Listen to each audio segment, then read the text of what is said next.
morning work for you to get things started. This is a quick little survey that you can take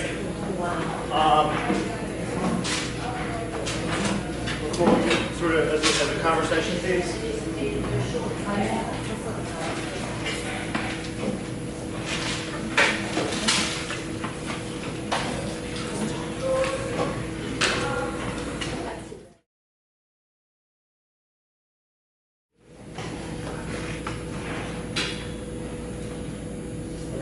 Start a little video, this is about 5 minutes long, and then we'll discuss.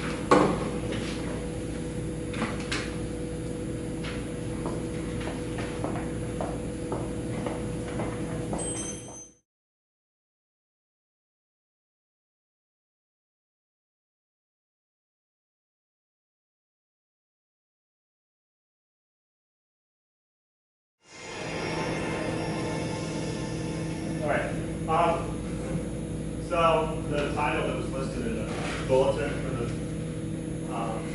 the chapter chat was 10 talks. That's probably an inaccurate title. I'm hoping not to just stand here and talk. I would like for this to be a conversation. And I've given you a couple of conversation starters. I'll tell you a little bit about my perspective on this, sort of where I'm coming from and why I thought this was a valid thing to discuss.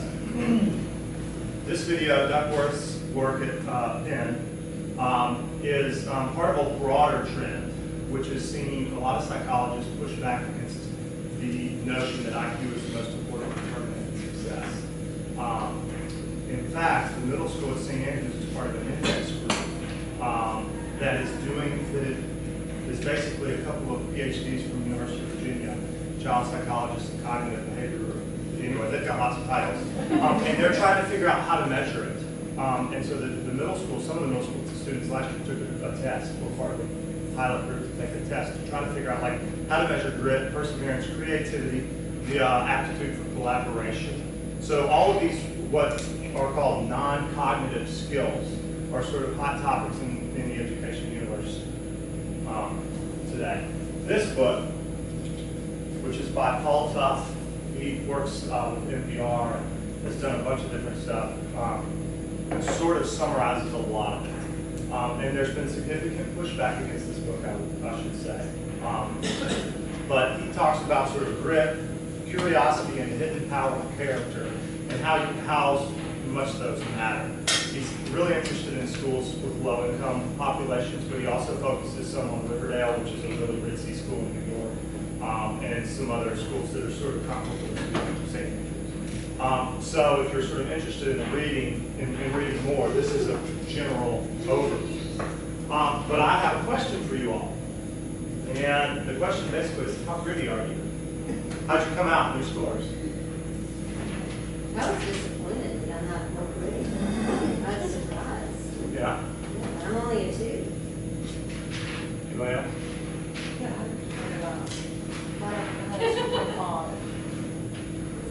So, You're not gritty? Is it higher to the 5, if you want, the 5 is the grittiest. As soon as I sent out the topic for this discussion, I got an email back from one Ben Sabri, who is the co-chair of the math department. He's standing right back there. And he said, whoa, whoa, whoa, whoa, whoa. So he sent an article that sort of pushed back against the notion of grit. So let's get all that on the table, and then we can talk about sort of what you all think. Before we go on, does grit stand for something, or is it just what she shows? The way Duckworth defines it is perseverance towards a goal over a long period of time. Right? So it's not just toughness, it's like the ability to maintain consistency for a goal over a long time. Yeah. It's kind of on the lines that colleges are looking more at grades and things now. It's grit, maintaining grades, right? Yeah. Well, sort of, they really look more of the, my understanding is that it's going to look more kind of looking at the essays and the recommendation version. That's what it was, even working grades. But yeah, it's the long haul, not one day. So, yeah, it's massive. So, yeah, I'm Ben Sabri, co-chair of the math department at the upper school at Alford, voice of dissent today. So the article that I sent Tim after I found out when he was talking about it today was a piece that Alfie Cohn, if anybody's familiar with, publishes a lot of ed articles in the Washington Post. kind of saying, all right, everybody, pump your brakes. Maybe this grit thing doesn't deserve quite all the attention it's getting. The point was, one is in that book, the Tufts book, he kind of criticizes Tufts for saying, oh, I think, tenacity and grit and curiosity and all these things are important, and then proceeds to never talk about curiosity or tenacity. It just talks about, he goes just back to the grit. And the other is, he takes issue with a lot of Duckworth's research. Essentially, grit is important, and you're not going to get anywhere if you don't have sort of the stick-to-itiveness to see out the task, but it needs to be tempered with some step back and reflect from time to time. So, okay, so kids who show the highest aptitude for grit are the ones who finish in the Chicago schools and get the most A's. All right, so teachers assign work, and students who will sit down and do it are then rewarded by the teachers who assign the work. Imagine that. Or the West Point, people who are persistent, like finish basic training. Okay, well, yeah, it doesn't really say much. It doesn't necessarily mean they're going to be super successful.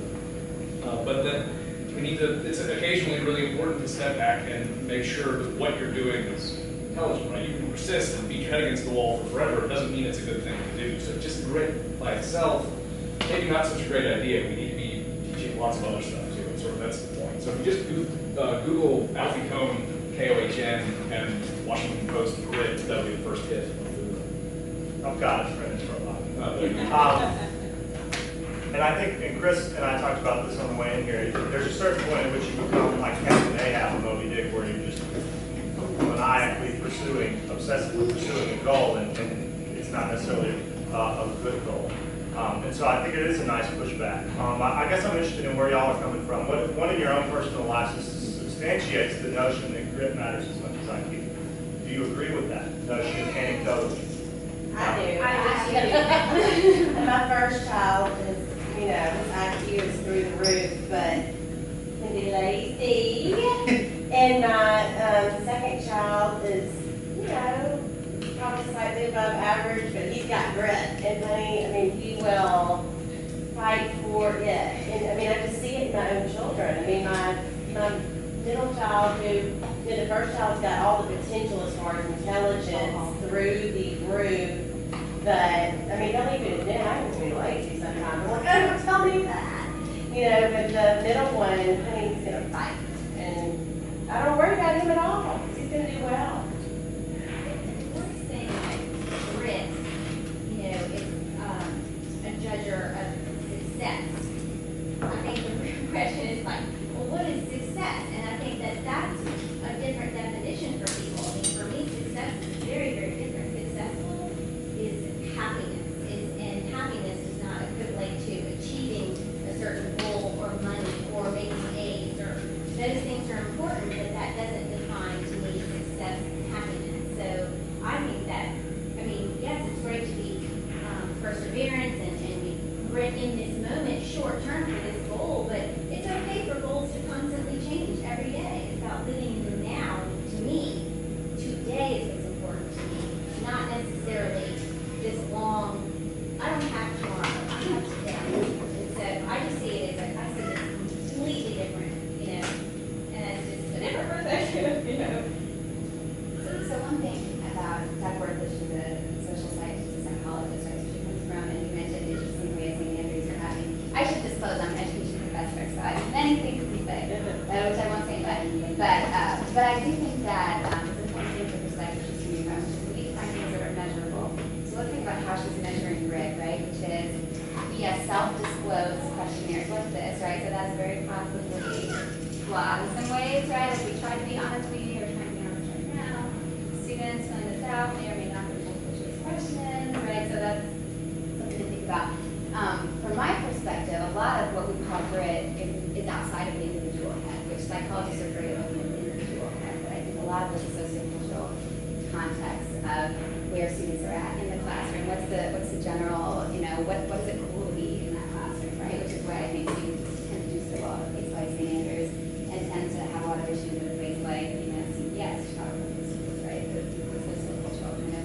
So I think that's an interesting thing too to think about. Is grit something that's like, my kid was born this way and they have it and then, it's a thing, or is it something that maybe, changes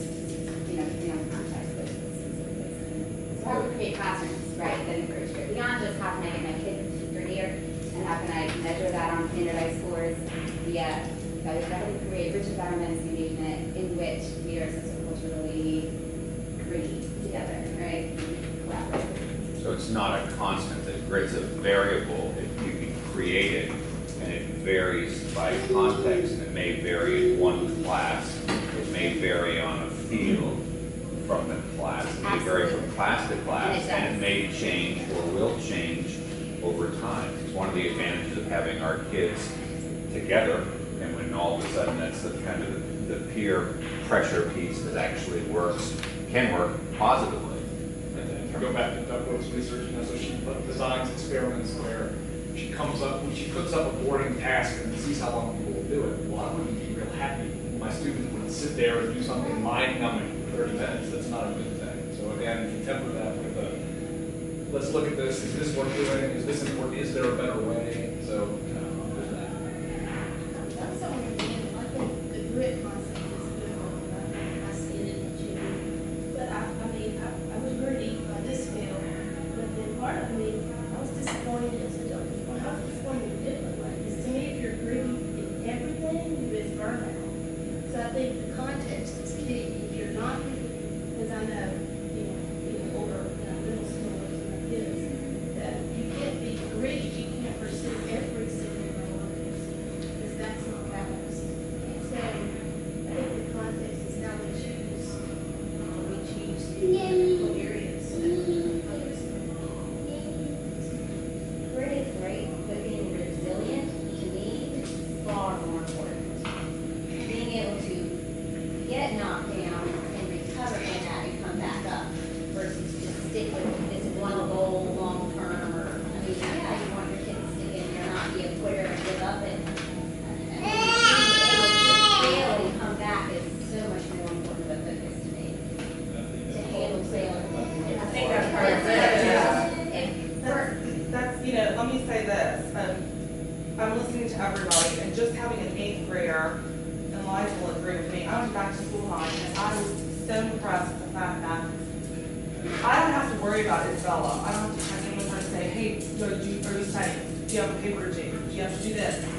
St. Andrews, she's been here, Alpha Omega, is amazing at training these kids, okay, to come home, and she's so organized. I don't have to keep up with her. Now, 3 kids at the lower school, of course, they're still at that age where you have to kind of guide them still. But I'm telling you, St. Andrews is all about balance, okay? The teachers there say, if you're spending more than half an hour on homework, let it go. It's okay not to understand it. We'll talk about it tomorrow. So with all this being said, know that your kids are at the right place. Secondly, my husband does recruiting as Brown alumni locally. So he does the conversations with prospective students. And let me tell you what the Brown University told him. We're not looking at grades.